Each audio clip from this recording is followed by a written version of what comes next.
இவருக்கு கண்ணு தெரியாது, காது கேட்காது, டெஃப் பிளைண்ட் இவரோட கண்டிஷன். Okay okay sir. வணக்கம் சார்.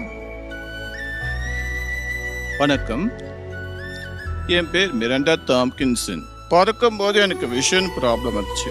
ஆனால் வயசு ஆக ஆக எனக்கு இயரிங் ப்ராப்ளம். நீங்க எங்க ஒர்க் பண்றீங்க? நிறைய பேருக்கு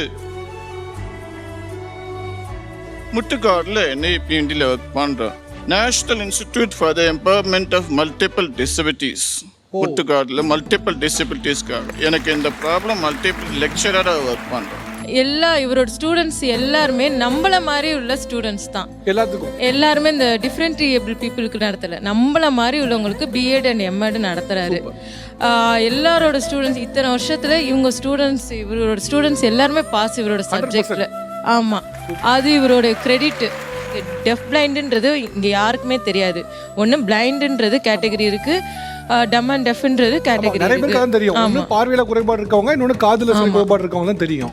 இந்த டெஃப் பிளைண்டுன்றது நான் படிக்கும் போது 2016 தான் ஒரு லா பாஸ் ஆச்சு, RPWD ஆக்ட். அதில் தான் 21 டிசபிலிட்டி இருக்குது. அதில் நான் இந்த டெஃப் பிளைண்டுன்றது ப்ரீஃபாக தான் படிச்சிருக்கேன், எனக்கு ஃபுல்லாலாம் தெரியாது.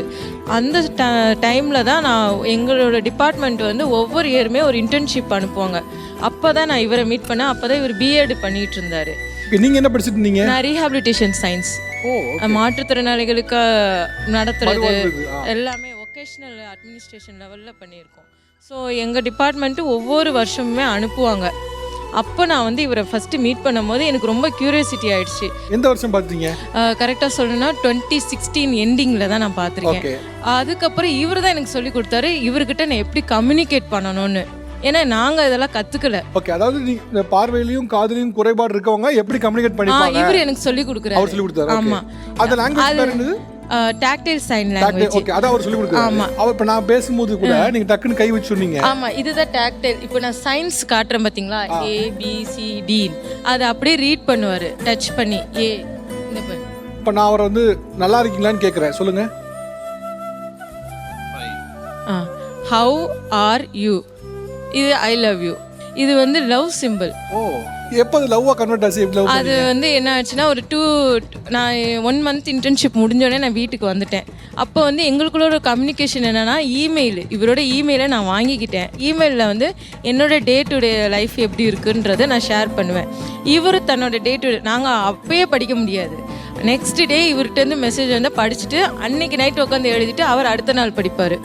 அப்படிதான் எங்களுக்குள்ள கம்யூனிகேஷன் போயிட்டு இருந்தது. அப்போதான் எனக்கு வாசிப்பாரா? ஆமா, அப்போ அந்த 40 செல்ஸ் நிப்மெட்லேயே வாங்கி வச்சு. ஆமாம், அப்போ கம்ப்யூட்டரில் கனெக்ட் ஆகிருக்கு. அப்போல்லாம் இந்த மொபைல் இதெல்லாம் எதுவுமே கிடையாது நான் இருக்கும் போதெல்லாம்.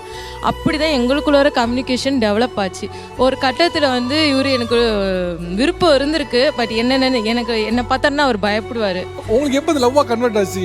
அப்போ தான் எனக்கு ஒரு ஃபோன் பேசுவார். ஏன்னா நான் ஒன்வே தான் அந்த ஃபோன் கால் இவர் மட்டும் தான் பேசுவார், எனக்கு பதில் கொடுக்க முடியாது. அடுத்த நாள் தான் இமெயில்ல பதில் கொடுப்பேன். அவர் பேசிட்டே இருப்பாரு, நீங்க கேப்பீங்க, அடுத்த நாள் இமெயில் அனுப்பிடுவீங்க. ஆமா, அவரோட கேள்வி எல்லாத்துக்குமே நான் அடுத்த நாள் தான் அவர் படிப்பாரு, நான் என்னோட ஆன்சரை. அப்படிதான் எங்களுக்குள்ளார போகும்போது ஒரு பாட்டு வரும், நீ காற்று நான் மரம் என்ன சொன்னாலும் தலையாட்டுவேன். ஏன்னா எனக்கு லவ் மேரேஜில் அவ்வளோ நம்பிக்கை இல்லை. ஏன்னா எங்கள் அம்மாவோட லைஃப் இந்த லவ் மேரேஜாலே போயிடுச்சு. அந்த பயத்திலேயே நம்ம மேரேஜே வேணான்னு இருக்கும் போது எனக்கு ஒரு ஹோப் கொடுத்ததே இவங்க தான். இவரை பார்த்து தான் சரி லவ் பண்ணி தான் பார்ப்போம் என்ன ஆகுதுன்ட்டு. ஆனால் அந்த லவ் மேரேஜ் பண்ணுறதுக்குள்ளார ஒன்றும் முடியல. இதை சொல்லுங்க, நீங்க லவ் பண்ணீங்க, அதை அவங்கள்ட்ட சொன்னீங்களா? அவரே எனக்கு தெரியப்படுத்திட்டாரு. அதை எங்க வீட்டில் சொன்னேன். எங்க வீட்டில் என்ன எப்படி சொன்னார் உங்கள்கிட்ட? அந்த பாட்டு மூலமா பாடினாரு. ஆமா, நீங்க அடுத்த நாள் இமெயில் அதை எங்க அம்மாட்ட நான் கேட்டேன், என்னம்மா இவர் இப்படி பாடுறாரு. அப்போதான் எங்கள் அம்மா எனக்கு அதை டீகோட் பண்ணுறாங்க இந்த மாதிரி அப்படின்னோடனே நான் அப்படியான்ற மாதிரி. அப்போ தான் சொன்னார், இந்த மாதிரி நான் உங்கள் வீட்டுக்கு வரேன். எங்கள் வீட்டில் யாரும் அதை ஒத்துக்கலை. ரிலேட்டிவ்ஸ்லேயே பயங்கரமாக என்னை கேட்டது, உனக்கு என்ன பணத்தில் குறைச்சலா, இல்லை அவரை பணத்துக்காக கட்டிக்கிறியா, உனக்கு ஏதாவது ப்ராப்ளமா ஃபிசிக்கலா, அதனால தான் நீ அதை மறைச்சி பண்ணுறிய. எதுவுமே இல்லைன்றது அவங்களால அதை ஏற்றுக்கவும் முடியல. பார்த்தேன், சரி ரிலேட்டிவ்ஸ்லாம் கூப்பிட்டு ஆசீர்வாதம் கூட பண்ண மாட்டாங்க, ஏதாவது பேசி மனசை கஷ்டப்படுத்துவாங்கன்னு நானும் இவரும் போய் ரெஜிஸ்டர் மேரேஜ் பண்ணிக்கிட்டோம். உங்களுடைய கணவர் / காதலன் எவ்வளவு முக்கியமானவர் உங்கள் லைஃப்பில்? நார்மல் காதல் அதுக்கும் எனக்கும் டிஃப்ரெண்ட் எப்படின்னு நான் சொல்கிறேன். நார்மல் காதலில் வந்து காதலன் வந்து 24 மணி நேரமும் அவர்கிட்ட பேசியே ஆகணும் காதலி. எங்களுக்கு அந்த வாய்ப்பு இல்லை. அதே மாதிரி ஏதாவது ஒரு பொருள் வாங்கி கொடுத்து இம்ப்ரெஸ் பண்ணணும். எங்களுக்கும் இவருக்கு வேலை இல்லை, இன்னும் எனக்கு தேவையும் இல்லை. அப்படி இருக்கிற பட்சத்தில் எனக்காக ஒவ்வொரு இடத்துக்கு போகும்போது இந்த பேக்கெல்லாம் அவர் தான் வாங்கி கொடுத்தாரு. அவர் கண்ணு தெரியாது தான், அவர் கேட்பார் எங்கெல்லாம் ப்ரோக்ராம் போகிறாரோ, எங்கே இந்த இடத்துல ஏதாவது ஃபேமஸ் இருக்கா, என் ஒய்ஃபுக்கு வாங்கணும் அப்படின்னு சொல்லி எல்லாரும் கேட்பாங்க. இவருக்கு ஒய்ஃப் இருக்கா, இவருக்கு கண்ணு தெரியாது. இல்லை, என் ஒய்ஃபுக்கு அதெல்லாம் நான் வாங்கிட்டு போயிடுவேன். அதுவும் என் பையனுக்கு அப்பானா உயிர், அப்பா தான் ஹீரோவே அவனுக்கு. இப்போ நீங்கள் வந்து அவன் கை பிடிச்சு ஐ லவ் யூன்னு சொல்லுங்க பார்ப்போம்.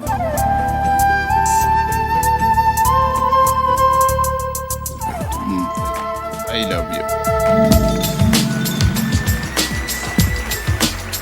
மேடம், சார்ட்ட நீ காற்று நான் மலை பாட்டு இருக்குல்ல, அதை இப்போ பாட சொல்லுங்க.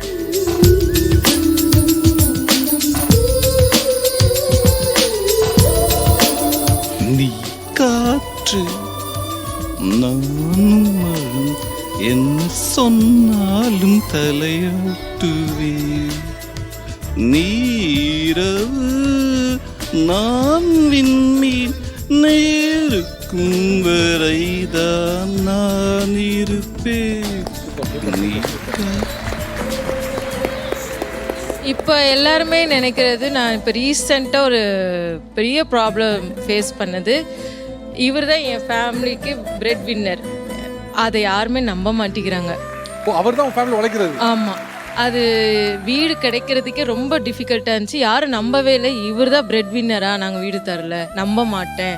அதனால் ஒவ்வொரு தடவையும் நான் என்னோடய ரெஜிஸ்டர் மேரேஜ் சர்டிஃபிகேட்டும் எடுத்துகிட்டு போய் நிஜமாவே இவருக்கு நான் ஒய்ஃபு, இவர் தான் என்னோடய ஹஸ்பண்டு அப்படின்னு ஒவ்வொரு தடவையும் காட்டிக்கிட்டு தான் போகிற மாதிரி இருக்குது. அந்த ஒரு சேஞ்ச் தேவைப்படுது. ஏன்னா டெஃப் பிளைண்டுன்றது கட்டிக்க கூடாதுன்னு ஒன்றும் இல்லை, அவங்களுக்கும் ஆசை எல்லாமே இருக்குது. ஆனால் அது அமையிறது இல்லை அந்த சிச்சுவேஷனு. அது ஆக்சுவலாக என்னென்னா, நம்ம வந்து பொதுவாக எல்லாத்துக்கும் ஒரு இலக்கணம் ஒன்று வச்சுருவோம். இதுனா இப்படி தான் இருக்கணும், அதுனா அப்படி தான் இருக்கணும். அப்படி காதலுக்கு ஒரு இலக்கணம் வச்சிடுறோம். என்னென்னா, காதல்னா இது இவங்க தான் பண்ணுறது தான் காதல், அவங்க பண்ணுறது காதல் இல்லைன்னு.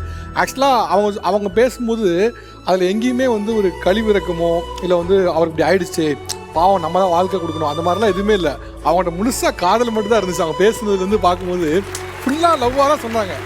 10 நிமிஷம் ரிப்ளை வரல, ஸ்டேட்டஸ் பார்த்துட்டு பதில் அனுப்பலன்னா சண்டை போடுது, மெசேஜை பார்த்துட்டு ஏன் ரிப்ளை அனுப்பலன்னு சண்டை போடுற காலத்தில் இன்னைக்கு அவர் பேசுவார், அதை நான் முழுசாக கேட்பேன், நான் இமெயில் அனுப்புவேன், அதை அடுத்த நாள் அவர் வாசிப்பார், திருப்பி கால் பண்ணுவார், திருப்பி பேசுவார், நான் திருப்பி இமெயில் அனுப்புவேன். இது மனசு முழுக்க 2 பேருக்கும் காதல் இல்லாமல் வாய்ப்பே இல்லை. இது உண்மையிலே எங்கள் ஷோவில் வந்து எல்லாருக்குமே நீங்கள் கலந்துக்கிட்டதில் எங்களுக்கு பெரிய மகிழ்ச்சி. நான் சொன்னேன்னு சொல்லிடுங்க, you are a great gentleman மட்டும் சொல்லிடுங்க.